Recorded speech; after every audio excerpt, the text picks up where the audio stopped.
கடவுள் அருள் டிவி நேயர்களுக்கு astro KS ஐயங்காரின் பணிவான நமஸ்காரம். சனி வக்ர நிவர்த்தி 17/11/2025 6/3/2026 வரலும் உண்டான காலகட்டத்தில், அதாவது கார்த்திகை மாதம் 1ஆம் தேதி விஸ்வாவசு வருஷம் பார்த்தாலேயானால் திங்கட்கிழமை சனி, அதாவது திங்கட்கிழமை பிரதோஷ காலம், சோமவார பிரதோஷ காலம், மிகவும் வசந்த காலம். அந்த காலகட்டத்தில் சனி பகவான் கும்பராசியில் பூரட்டாதி நட்சத்திரம் 1ஆம் பாதத்தில் வக்ர நிவர்த்தி அடைகிறார். சரி, முதல்ல சனி பகவானுக்கு ஒரு வணக்கங்களை தெரிவிச்சுக்கலாம். நீலாஞ்சன சமாபாசாம் ரவிபுத்திரம் ஜமாகிருஜம் சாயா மார்த்தாண்ட சம்போதம் தம் நமாமி சனேஸ்வரம். சனி பகவானை வணங்கிக் கொள்ளும். சனி பகவான் காரகத்துவம் அப்படின்னு சொல்லுவோமே, ஆனால் அவர் பொதுவாகவே சனி பகவானை ஆயுள் காரகன் அப்படின்னு ஜோதிட சாஸ்திரம் சொல்கிறது. ஆயுள் காரகன், அதை தவிர உங்களுடைய வேலை, அதை தவிர உங்களுடைய 10ஆம் இடம்னு சொல்லக்கூடிய பதவி, புகழ், அந்தஸ்து, கௌரவம், இது எல்லாத்துக்குமே அவர் தான் காரகத்துவத்தை கொடுக்குறார். அது தவிர உங்களுடைய தொழில், ஜீவனம் அப்படின்னு சொல்லக்கூடியது, கடன், நோய்வாய்ப்படுதல், அது தவிர ஹாஸ்பிட்டலில் போய் அட்மிட் ஆகிறது, அசிங்கப்படுறது, அடுத்தவாகிட்ட அவமானப்படுறது, முடிஞ்ச வரலும் மறைஞ்சி வாழக்கூடிய காலகட்டம், இது எல்லாம் இருந்தாலும் ஒரு பக்கம் பார்த்தோன்னா சனீஸ்வரனால் போராளி குணம் வரும். உங்கள் பின்னாடி மக்களினுடைய செல்வாக்கு அதிகமாகும். சனி பகவான் எப்பொழுதுமே சனி கொடுக்கணும்னு நினச்சா யாராலையும் தடுக்க முடியாது. சனி பகவானுடைய அதாவது சனி பகவானுடைய தசாபுக்திகளில் தான் பெரிய பெரிய தலைவர்கள்லாம் பெரிய இடத்த பிடிச்சிருக்கக்கூடிய காலகட்டமாக பார்க்குறோம். இந்த சனி பகவானின் காலகட்டத்தில் பார்த்தீங்கன்னா மக்களினுடைய செல்வாக்கை பெறக்கூடிய வாய்ப்புகள் மிகவும் அதிகம். இந்த லோயஸ்ட் பீப்புள் பிலீவ் பண்ணக்கூடிய அளவுக்கு சனியினுடைய காரகத்துவம் நல்லபடியாகவே அமையும். கீழ்த்தட்டு மக்களை நிச்சயமாக பயப்படுத்தக்கூடும், வசியப்படுத்தக்கூட நல்ல ஒரு ஏற்றமான விஷயங்களை இந்த சனி பகவான் கொடுப்பார். போராளி குணம் இருக்கும். எந்த ஒரு விஷயத்திலையும் நேர்மை தன்மையை எடுத்து வெளியே கொண்டு வருவார். இதன் மூலியமாக பார்த்தாலேயானால் எந்த இடத்துல நேர்மை தன்மை இருக்கணுமோ, இந்த லோயர் மாஸில் அதை எடுத்து வெளியில் கொண்டு வரணும் அப்படின்றது தான் அவருடைய முக்கியமான இது. கீழ்த்தட்டு மக்களுக்கு மிகவும் ப்ரொடெக்ஷனாக இருக்கக்கூடிய, மிகவும் அதாவது அவர்களுக்கு ஹெல்ப் பண்ணக்கூடிய, ரொம்ப இதுவாக இருக்கக்கூடிய ஒரு காரகத்தமாக இருக்கக்கூடும். அதனால் சனி திசை வரும்போது பார்த்தாலேயானால் கீழ்த்தட்டு மக்களுக்கு நம்ம ஏதாவது ஹெல்ப் பண்ணணும், அந்த மாதிரியான பொசிஷன்ஸில் இருந்தோமே ஆனால் கண்டிப்பாக நம்மளுக்கு சனி பகவானுடைய தாக்கம் நிச்சயமாக கம்மியாக இருக்கும். சரி, இப்போ சனி பகவான் அப்படின்னு சொல்லும்போது மகர கும்ப 2 ராசிக்கும் அவரே அதிபதி. 10, 11ஆம் வீடு, 10ஆம் இடம் அப்படின்னு சொல்லக்கூடிய இடம் அப்படின்றது உங்களுடைய ஜீவனஸ்தானம், ஜீவனம், ஆயுள், இது ரெண்டுத்துக்கும் காரகத்துவம் வச்சுன்னு இருக்கக்கூடியவர் சனி. சரி, இந்த சனி கெடுதல் மட்டும்தான் பண்ணுவாரா அப்படின்னா அப்படி இல்லை. சனியை வைத்து நிறைய நன்மைகளும் உண்டு. சனியை வைக்கிறதுனால பார்த்தாலேயானால் ஒரு அரசாங்கத்தினுடைய உயர் பதவியில் வரக்கூடிய வாய்ப்பு, அரசாங்கத்தின் மூலியமாக பெரிய இடத்துல போய் உட்கார்றது, அதை தவிர மக்களின் செல்வாக்களை அதிகமாக பெறுறது, மக்களின் செல்வாக்குகள் மூலியமாக அதீத உயரத்தை அடையக்கூடிய வாய்ப்புகள், மக்களால் போற்றப்படக்கூடியவர், அந்த மாதிரியான விஷயங்கள்லாம் இந்த சனி உச்சமாக இருந்தோ, ஆட்சியாக இருந்தோ, சுபர்கள் பார்த்தோ இருந்ததே ஆனால் நல்ல ஒரு ஏற்றம் இருக்கும். போராளி குணம் அதிகமாக இருக்கும். சனி ஆட்சி உச்சம் பெற்றால் பொதுவாகவே போராளி குணம் அதிகமாக இருக்கும். சரி, இந்த சனி எந்தெந்த விஷயத்தை பார்க்கலாம் அப்படின்னா, அதாவது எலும்பு சம்பந்தமான பிரச்சனைகள், அது தவிர சிறுநீரக பிரச்சனை, அதாவது கழிவு உபாதைகள் வரக்கூடிய பிரச்சனைகள், அதாவது கழிவு பாதைகள் வரக்கூடிய உபாதைகள், கிட்னி ப்ராப்ளம், அது தவிர இந்த ஸ்டூல்ஸ் பாஸ் ஆகக்கூடிய பிரச்சனைகள், இதெல்லாம் சனியினுடைய முக்கியமான பிரச்சனைகளாக கருதப்படுறது.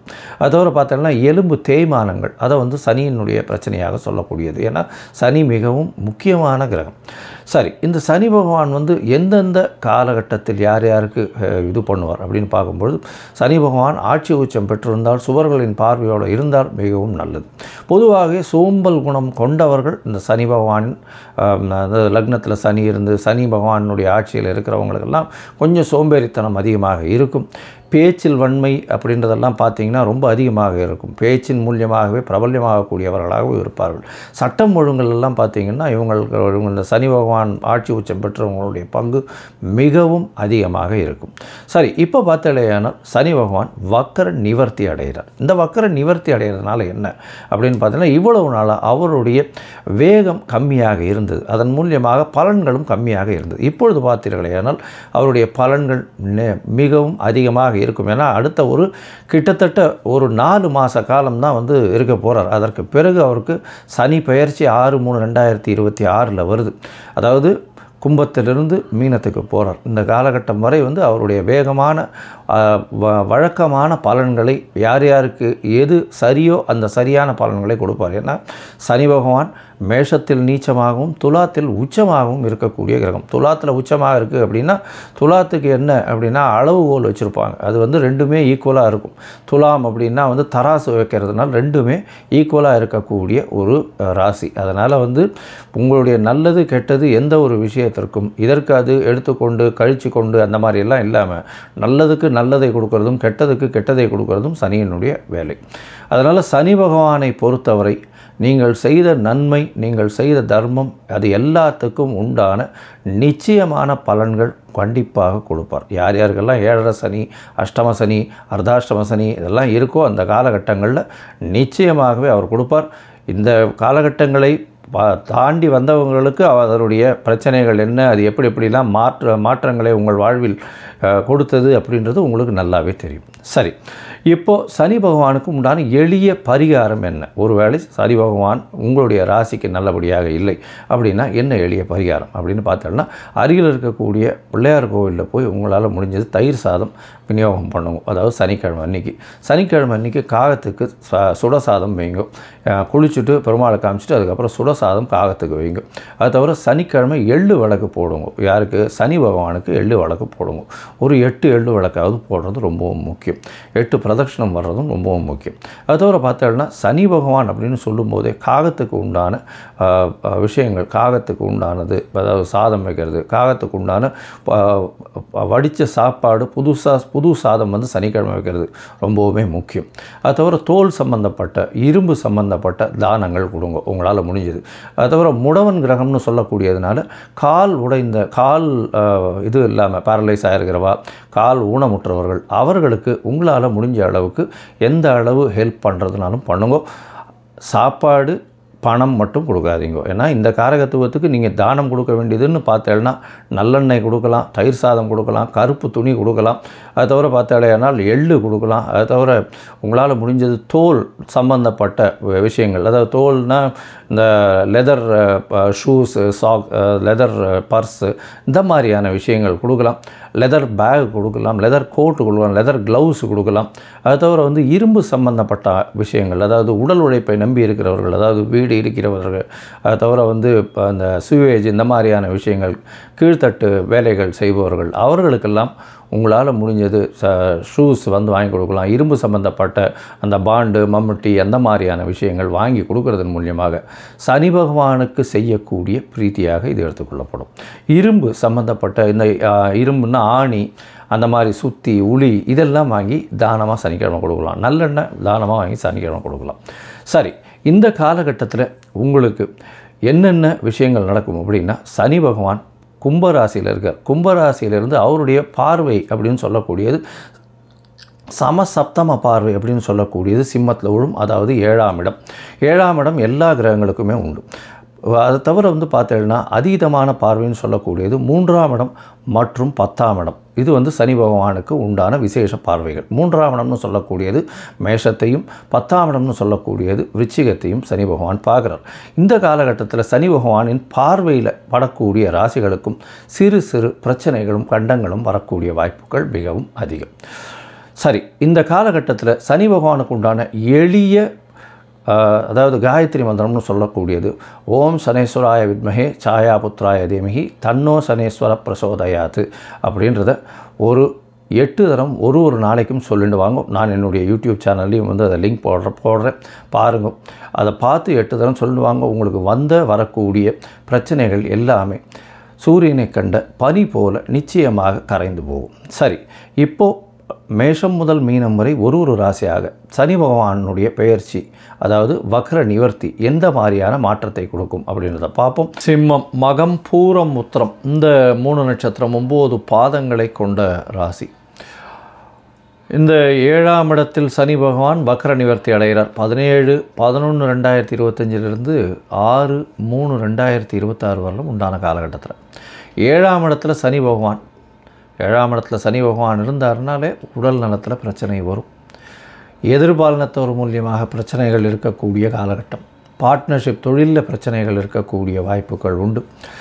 எதிர்பாலினத்தவர் உங்களை ஆட்சி செய்யக்கூடிய வாய்ப்பு. ஏன்னா 7ஆம் இடத்துல ஆட்சி பெற்ற சனி பகவான், அதுவும் கும்பத்திலேயே இருக்கார்.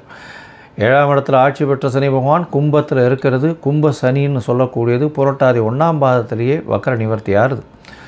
இந்த காலகட்டத்தில் ரொம்பவும் ஜாகிரதையாக இருக்கணும். எதிர்பாலினத்தவரை நம்ப வேண்டாம், வேறு வழியே கிடையாது. பார்ட்னர்ஷிப் பிஸ்னஸ் எல்லாமே பார்ட்னரினுடைய கை ஓங்கி இருக்கக்கூடிய வாய்ப்புகள் உண்டு.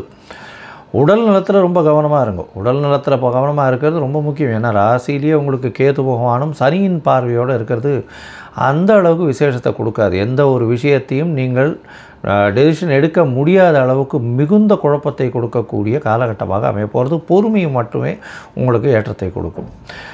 இந்த காலகட்டம் பார்த்தாலேயானால் சனியினுடைய வக்ர நிவர்த்தி எந்த அளவுக்கு இருக்கும் அப்படின்னு பார்த்தோம்னா 7ஆம் இடத்துல போய் சனி பகவான் இருக்கிறதுனால கணவன் மனைவிக்குள்ள சண்டை சச்சரவுகள் இருக்கும். எதிர்பாலினத்தவர் கூட பிரச்சனைகள் இருக்கக்கூடிய காலகட்டமாக அமைய போகிறது. திருமணத்துக்கு பார்த்துட்டு கொஞ்சம் தடங்கள் ஏற்படக்கூடிய வாய்ப்புகள் நிச்சயமாக உண்டு. பார்ட்னர்ஷிப் பிஸ்னஸில் சற்று பின்னடைவு இருக்கக்கூடிய வாய்ப்பு, பார்ட்னரின் கை ஆதிக்கம் செலுத்தக்கூடிய வாய்ப்புகள் நிச்சயமாக உண்டு. உங்களுடைய ராசிக்கு 7ஆம் இடத்துல இருக்கக்கூடிய சனி பகவான் உங்களுடைய ராசிக்கு 9ஆம் இடத்தையும் ராசியையும் உங்களுடைய ராசியின் 4ஆம் இடத்தையும் பார்க்குறார். இதில் 9ஆம் இடத்தை பார்க்கும்பொழுது என்ன ஆகும் அப்படின்னா, வெளிநாடு போய் படிக்கணும்னு நினைக்கிறவர்களுக்கு சிறு சிறு தடங்கள் வரக்கூடிய வாய்ப்புகள் நிச்சயமாக உண்டு. அதனால் வெளிநாட்டுக்கு போய் படிக்கணும்னு நினைக்கிறவர்களுக்கு டாப் யூனிவர்சிட்டிஸ் போடும்போது ஒரு 2-3ஓட ரெஸ்ட்ரிக்ட் பண்ணிக்காமல் ஒரு 10 யூனிவர்சிட்டி வரலும் போட்டால்னா ஏதாவது ஒன்று நிச்சயமாக கிடச்சிரும். 3 யூனிவர்சிட்டி இல்லை 4 யூனிவர்சிட்டியில் போட்டுட்டு அதுக்கப்புறம் அதாவது 4 காலேஜ் யூனிவர்சிட்டியில் போட்டுட்டு அதுக்கப்புறம் கிடைக்கலையேன்னு சொல்கிறத விட ஒரு 10 யூனிவர்சிட்டி வரலும் போட்டுட்டு பண்ணுறதன் மூலியமாக நிச்சயமாக கிடைக்கும். ஆனால் ஒரு சிறு சிறு தடங்களுக்கு பின்னரே கிடைக்கும். உங்களுடைய ராசிக்கு பார்த்தாலேயானால் தந்தையின் உடல்நிலையில் சற்று பின்னடைவு இருக்கக்கூடிய வாய்ப்புகள் உண்டு. ஏன்னா 9ஆம் இடத்துல சனி பகவான் பார்வை செலுத்தும் பொழுது தந்தையின் உடல்நிலையில் பிரச்சனை வரும். உங்களுடைய பதவி, புகழ், அந்தஸ்து, கௌரவத்துக்கு பிரச்சனை வரக்கூடிய வாய்ப்புகள் நிச்சயமாக இருக்கும். பதவிக்கு பிரச்சனை நிச்சயமாக வரும். உங்களுடைய ராசிக்கு பார்த்தாலேயானால் ராசியிலேயே பார்க்குறார். கும்பத்திலிருந்து சிம்ம ராசியை பார்க்குறார். அதனால் உடல் நலத்தில் நிச்சயமான பிரச்சனை வரும். ரொம்ப ஜாகிரதையாக இருக்கிறது நல்லது. அதுவும் இந்த கழிவு பாதைகளில் பிரச்சனைகள் வரக்கூடிய வாய்ப்பு, எலும்பு மற்றும் தசை நார்களில் வரக்கூடிய வாய்ப்புகள் நிச்சயமாக உண்டு பிரச்சனைகள். அது தவிர பார்க்கும்பொழுது உங்களுடைய ராசிக்கு 4ஆம் இடத்தை பார்க்குறதுனால சுகங்கள் கெடக்கூடிய வாய்ப்பு, படிக்கக்கூடிய மாணவர்களுக்கு பின்னடைவு இருக்கக்கூடிய வாய்ப்பு இருக்கும். எந்த ஒரு விஷயத்தை படித்தாலும் மனசில் நிற்காது. 5 தரம் 6 தரம் 10 தரம் படிக்க வேண்டிய கட்டாயத்தில் இருக்க வேண்டியிருக்கும். அது தவிர மறதி பிரச்சனை இருக்கும். சோம்பல் அதிகமாக இருக்கக்கூடிய காலகட்டமாக இருக்கும். எந்த ஒரு விஷயத்திலுமே உங்களால் பூரணமாக அதை நிற்க முடியாது. இந்த காலகட்டத்தில் பார்த்தோம்னா புதிய வீடு மனை வாங்கணும்னு பார்த்தோம்னா ரொம்ப ஜாகிரதையாக இருக்கும். அந்த காலகட்டத்தில் வாங்கும்பொழுது கவர்மெண்ட்டினுடைய பிரச்சனைகள், அரசாங்கத்தின் மூலியமாக பிரச்சனைகள் வரக்கூடிய வாய்ப்பு உண்டு. தாயின் உடல்நிலையில் சற்று பின்னடைவு இருக்கக்கூடிய வாய்ப்புகள் நிச்சயமாக இருக்கும். மொத்தத்தில் பார்க்கும்பொழுது இந்த சிம்ம ராசிக்காரர்கள் உடல் நலத்தில் ரொம்ப ஜாகிரதையாக இருக்கிறது நல்லது. எதிர்பாலினத்தவரை நம்ப வேண்டாம். பார்ட்னர்ஷிப் தொழிலில் நிச்சயமாக பின்னடைவு இருக்கும். வெளிநாடு போய் படிக்கணும்னு நினைக்கிறவர்களுக்கு சற்று பின்னடைவு இருக்கக்கூடிய வாய்ப்புகள் நிச்சயமாக உண்டு. அது தவிர பார்த்தாலேனால் இது வெளிநாட்டு தந்தையின் உடல்நிலையில் சற்று பின்னடைவு இருக்கும். உங்களுக்கு பதவி, புகழ், அந்தஸ்து, கௌரவத்தில் பிரச்சனை இருக்கும். அதுவும் இந்த அரசாங்கம், அரசு சம்பந்தப்பட்டவர்கள், அதை தவிர head of the department, administrative incharge, எந்த ஒரு துறையிலையும் தலைமை தாங்கும் பொறுப்பில் இருக்கிறவங்க, இவங்களுக்கெல்லாம் பிரச்சனைகள் வரக்கூடிய வாய்ப்புகள் நிச்சயமாக உண்டு. பேச்சிலையும் ரொம்ப கவனமாக இருக்கணும். உடல் நலத்தில் ரொம்ப ஜாகிரதையாக இருக்கிறது நல்லது. அதை தவிர பார்த்தாலேயானால் யாருக்கும் வார்த்தை கொடுத்துடாதீங்க. அதாவது நான் இதை பண்ணிவிடுவேன், நான் அதை பண்ணிவிடுவேன் வார்த்தை கொடுக்காதீங்க. அதன் மூலியமாக பிரச்சனைகள் அதிகமாக வரக்கூடிய வாய்ப்பு உண்டு. ராசிக்கு 4ஆம் இடத்தை சனி பார்க்கறதுனால கண்டிப்பாக உங்களுடைய சுகங்கள் கெடும். படிக்கக்கூடிய மாணவர்களுக்கு பின்னடைவு இருக்கும். தாயின் உடல்நிலையில் பின்னடைவு இருக்கக்கூடிய வாய்ப்புகள் நிச்சயமாக இருக்கும். இந்த காலகட்டத்தில் படிக்கக்கூடிய மாணவர்களுக்கு நிச்சயமாக மறதி அதிகமாக இருக்கக்கூடிய வாய்ப்புகள் உண்டு. அதனால் ஒரு தடவைக்கு 10 தரம் படிக்கிறது ரொம்பவும் நல்லது. மொத்தத்தில் இந்த காலகட்டத்தில் பார்க்கும் பொழுது உங்களுக்கு மிகவும் ஏற்றம் இல்லாத காலமாகவே இருக்கும். நீங்கள் கொடுமுடி, அதாவது ஈரோடு பக்கத்தில் இருக்கக்கூடிய கொடுமுடியில் இருக்கக்கூடிய சனீஸ்வரன் கோவிலுக்கு போயிட்டு வாங்க. சனீஸ்வரன் கோவிலுக்கு போயிட்டு அங்கே எள்ளு தானம் பண்ணுங்க. எள்ளில் மூலியமாக பண்ணக்கூடிய அந்த வெல்லம் போட்டு எள்ளில் இது பண்ணுவாங்க, எள்ளு சாதம் பண்ணுவாங்க, எள்ளு வடை பண்ணுவாங்க. இந்த மாதிரியான விஷயங்கள் தானம் கொடுத்துட்டு வர்றதன் மூலியமாக நிச்சயமாக உங்களுக்கு வந்த பிரச்சனை, வரக்கூடிய பிரச்சனைகள் எல்லாமே கண்டிப்பாக சூரியனை கண்ட பனி போல இல்லாமலேயே போகும். கடவுள் அருள் டிவியை பார்த்தமைக்கு நன்றிகள். மேலும் இது போன்ற தகவல்களை தெரிந்து கொள்ள கடவுள் அருள் டிவியை சப்ஸ்கிரைப் செய்யுங்கள். மறக்காமல் பெல் ஐக்கானை கிளிக் செய்யுங்கள்.